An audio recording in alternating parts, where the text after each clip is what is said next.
Bonsoir à toutes et à tous. Grand merci à tous nos amis qui sont de plus en plus nombreux pour avec nous partager le cocktail de la connaissance à travers justement nos contenus. Merci également à celles et ceux qui prennent sans cesse la peine d'élargir le débat avec leurs commentaires, mais également à celles et ceux qui cliquent sur le pouce en l'air pour le référencement, et puis enfin à ceux qui prennent quelques secondes seulement de leur temps pour s'abonner afin que s'agrandisse notre communauté. Merci aux uns et aux autres sur YouTube, TikTok et Facebook. Aujourd'hui, nous allons sortir un tout petit peu de la politique et de la géopolitique pour évoquer un phénomène de société. Nous allons parler de la prostitution de luxe. Qu'est-ce qu'il en est exactement? État des lieux. La prostitution de luxe est un tremplin plutôt controversé vers l'ascension sociale. En effet, la prostitution de luxe est un phénomène qui intrigue et même divise l'opinion publique.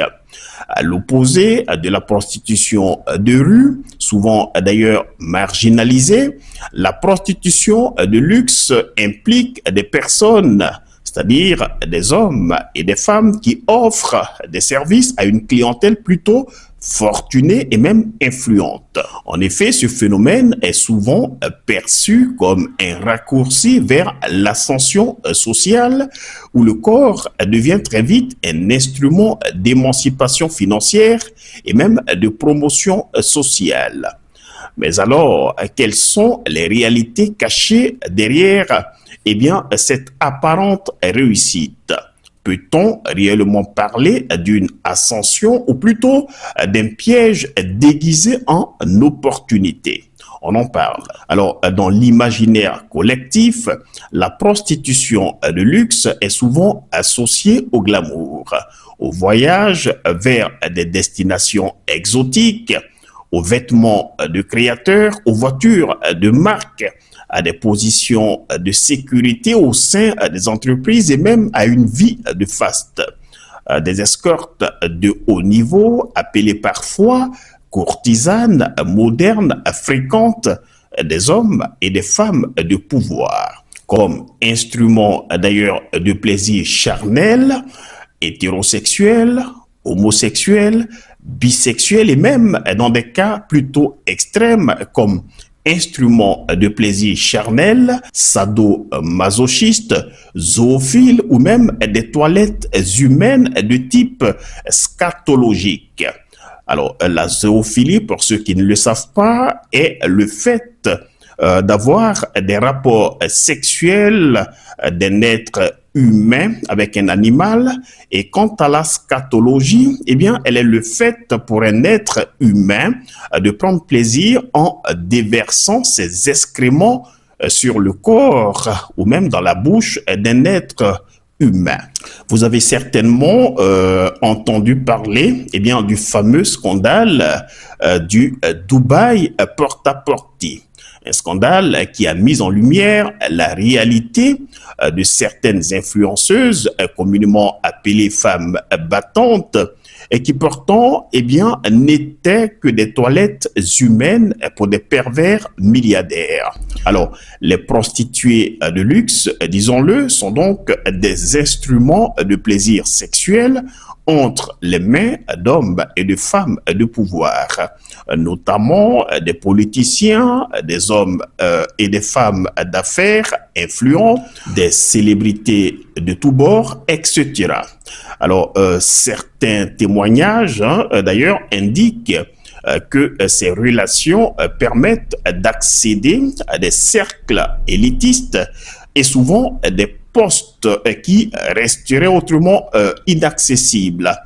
Des exemples plutôt médiatisés montrent le plus souvent, hélas, des femmes ayant bâti des empires et grâce à leur connexion. Certaines d'ailleurs sont devenues entrepreneurs, mannequins, influenceuses ou même épouses de riches mécènes selon les pays et les continents. Alors, dans un monde où les inégalités sociales persistent, cette voie peut plutôt sembler être un moyen d'échapper à la pauvreté et même d'accéder à un certain statut.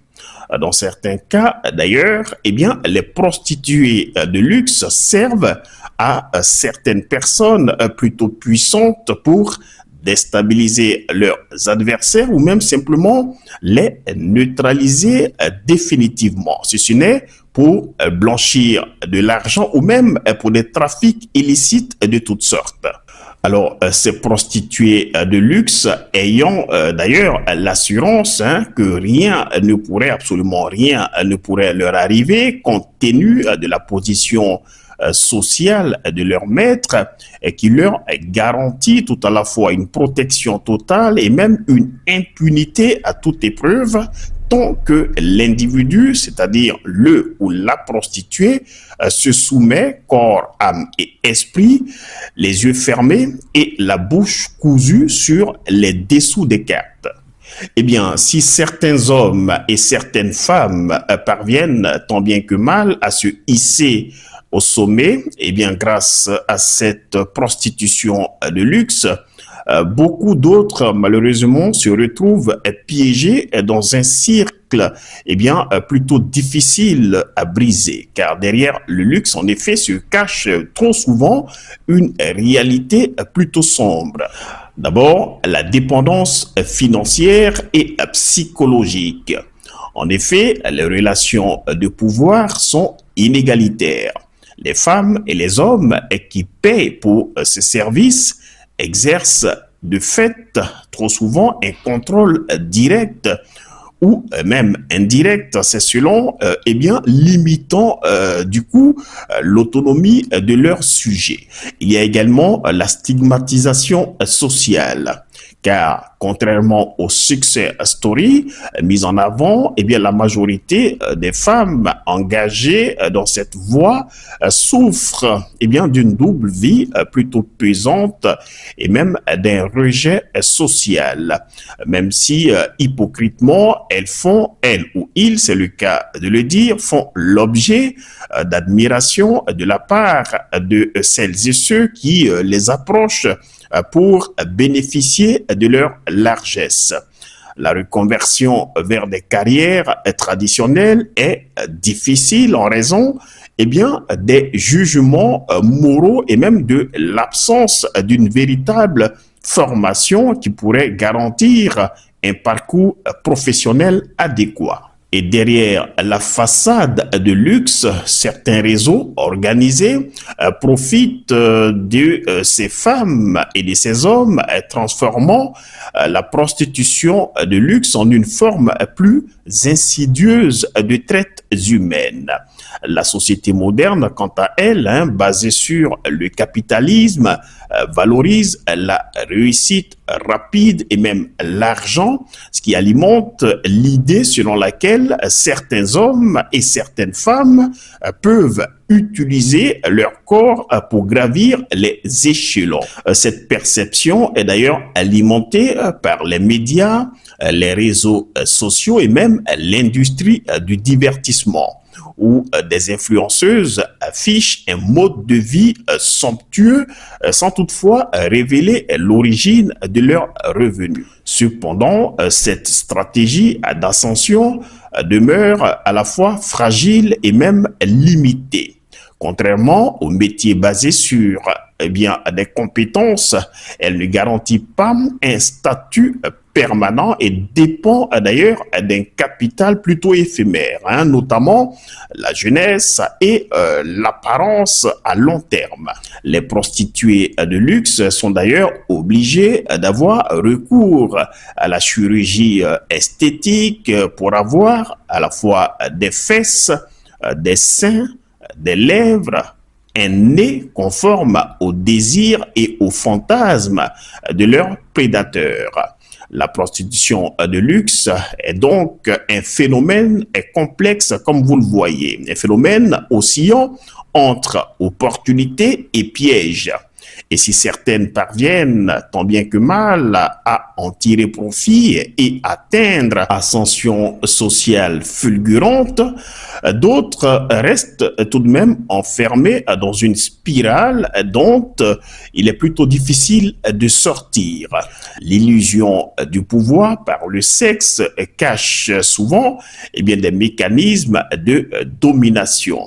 La vraie ascension sociale, il faut bien le reconnaître, repose sur à la fois l'éducation, l'entrepreneuriat et même l'indépendance économique, le tout dans des conditions saines, plutôt que sur une dépendance aux caprices d'une élite puissante. Ainsi, la société doit de plus en plus s'interroger sur les modèles de réussite qu'elle valorise et offrir des alternatives réelles pour l'émancipation de la jeunesse. De plus en plus, nous constatons d'ailleurs qu'un peu partout à travers le monde, et l'Afrique évidemment n'est pas en reste, il y a de nombreuses personnes qui, pour voiler la réalité, de leur vie, s'étalent sur les réseaux sociaux, disent être tantôt des femmes battantes, des influenceuses, des hommes qui également affichent une certaine opulence. Et pourtant, la question qu'on se pose, c'est comment les autorités elles-mêmes ne parviennent pas, à travers quelques petites enquêtes, à déterminer l'origine de la richesse de ces personnes qui finalement influencent plutôt négativement une jeunesse en mal de repères. Cette question reste posée. Alors évidemment, l'autre question, c'est comment ces mêmes autorités pourraient-elles prendre le temps et la peine d'enquêter sur ces réseaux de prostitution de luxe si, dans une certaine mesure, elles sont elles-mêmes les bénéficiaires des services charnels de ces prostituées de luxe, hommes ou femmes. Nous avons pris beaucoup de plaisir à avoir été des vôtres. J'espère que notre contenu finalement aura su susciter en vous quelques questions et pourquoi pas permettre justement de vous poser des questions sur peut-être votre vie ou même celle de votre voisinage ou plus largement du monde dans lequel vous vivez. En tous les cas, écrivez-nous et faites-nous part de votre expérience, de votre observation, de ce que vous pensez finalement de ce phénomène de société qui prend de l'ampleur, à savoir la prostitution de luxe, qui est totalement différente de la prostitution de rue. Nous souhaitons simplement vous lire. N'oubliez pas, cliquez sur le pouce en l'air pour le référencement, partagez si cela vous dit, mais surtout abonnez-vous pour agrandir la communauté. Ne baissez jamais, absolument jamais les bras, même si c'est dur. Never give up.